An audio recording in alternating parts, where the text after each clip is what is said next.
Hello everyone, and welcome to After Alexander. Episode 74, Molon the Unlucky.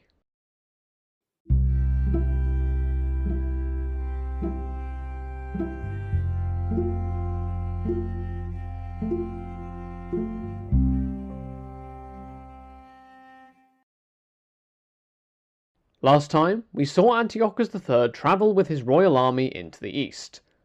He crossed the Tigris River, against the advice of Hermias, and made it down to Apolloniatis. If you remember, the Seleucids had already encountered Molon's soldiers besieging Dura in the area of Parapotamia. This time, we'll see a showdown with the rebel general himself. Molon was beginning to find out that he couldn't really protect himself against the impact of the king being there in person. Epigenes would probably have smirked at this statement, given that this was exactly what he'd hoped for when he suggested sending Antiochus eastwards. Now, let's delve into this problem a little bit. Molon's army contained people from provinces he had conquered only a short while ago. He felt that these people were not trustworthy. At minimum, the Macedonian and Greek soldiers were not, and these made up most of his soldiers. Molon also now realised that he was at risk of being isolated from media, which is what Zeuxis had had in mind when he suggested crossing to the east bank of the Tigris before moving towards Molon. Accordingly, Molon's goal was to stop the Seleucid army in its tracks near Apolloniatis. He was banking most of all on the abilities of the Kurdish slingers in his force. The armies of Molon and Antiochus encountered each other, and there were some minor struggles between scouting parties that didn't really go anywhere. However, the fact that Antiochus III was there meant that Molon found it a lot harder to stop his forces crumbling. He wasn't sure how to employ his army without it being destroyed. Bevan recounts that Molon didn't know what emotion would ripple through his forces if they saw Antiochus III entreating them to join his side.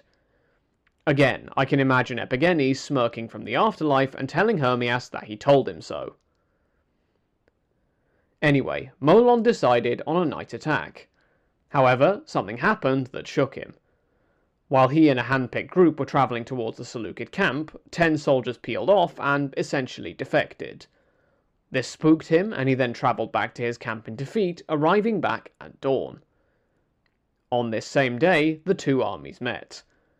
Hermias and Zeuxis were on the left flank of the royal army, while Antiochus himself was on the right. Molon pushed the left flank back. However, his brother Neolaus was facing Antiochus III. At this moment, the worst-case scenario for Molon happened. His soldiers defected the moment they saw the king. In essence, his worst nightmare had now come true. It was at this point, with his army dissolving, that Molon and his co-rebels killed themselves, knowing that the cause was hopeless. Molon's corpse suffered crucifixion in an area by the Zagros Mountains, at the place where it would be the most seen in all of media. The Seleucids were, apparently, following in the footsteps of their Achaemenid predecessors in how they dealt with rebels. So, that's the end of Molon. Polybius says that when he revolted against the king, he did this partly because of how young Antiochus III was. However, to me, that sounds more like Molon just taking the opportunity that a young monarch presented. Now, he's gone. Given that he called himself a king, you can argue the case that he was in fact a king and deserves a summary episode of his own. However, I've only ever seen him referred to as a rebel, not a king, so I won't be giving him a full summary. I would argue that the difference in this case is that Molon didn't last. After all, had Alexander IV of Macedon still been alive when Antigonus, Seleucus and company declared themselves kings, they would have been seen as rebels and dealt with accordingly. However, he wasn't, and these individuals were able to create their own states and dynasties, so we see them as kings. Had Molon succeeded in ripping the east away from the Seleucid orbit, and had perhaps a Molon II or a Neolaus I succeeded him, perhaps we might see him very differently. Sadly for him, we don't, so he doesn't get his own summary episode. The only thing he gets from me is a nickname, Molon the Unlucky. History is written by the winners, as the saying goes, and Molon was decidedly not the winner. Anyway, let's see how this pans out for the rest of the family business. Neolaus ran away to Persis. There, his brother Alexander was awaiting him, along with their mother and Molon's children. Bevan's text then goes a little bit murky, so I had to turn to Wikipedia for clarification.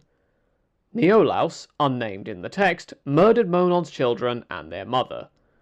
He then convinced Alexander to kill himself, and then did the same.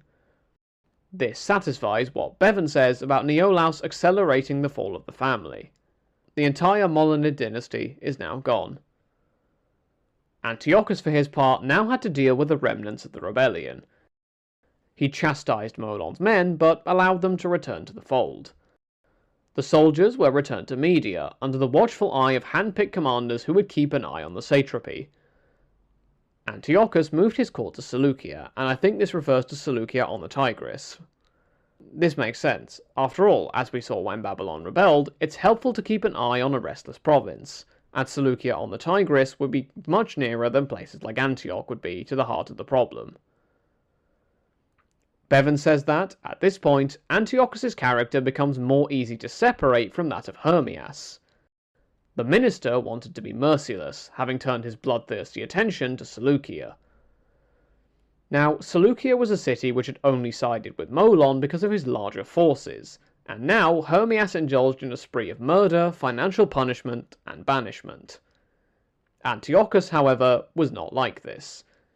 He acted to moderate the worst effects of Hermias's retribution, bringing the fines down from 1,000 talents to 150.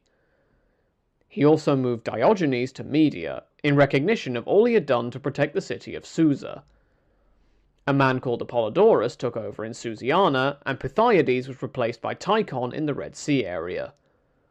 This shuffling indicates to me that Media was perhaps an upgrade from Susiana, but I don't really know. Regardless, Antiochus now wanted to use this opportunity to reassert authority in the east, buoyed up as he was by victory.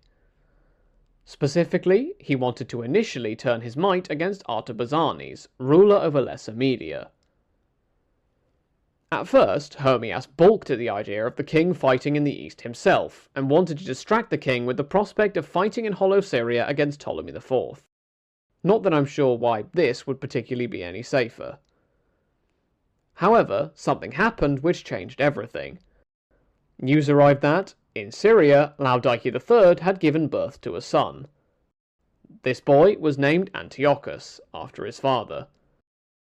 The child had been born in 221 BCE. Given that it's now 220 BCE and Antiochus is only just hearing about his son's birth, you can get some idea of how slowly news travels in the ancient world. The birth of this heir changed everything. Hermias now calculated that, if Antiochus died, there would be an underage heir. Quite the opportunity for a power-hungry minister. It can't have helped at this point that Antiochus was now starting to separate himself and his policies from his minister, as we saw above.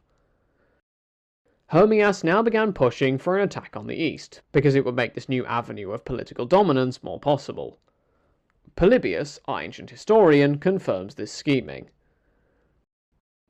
In any case, the Seleucid eye is now firmly fixed on the east once again. Next time, we'll set Antiochus loose on Artabazanes and see if he'll do any better than his father did. Along the way, we'll also see old problems rearing their heads once again. However, that's for next time. Until then, thank you all for listening.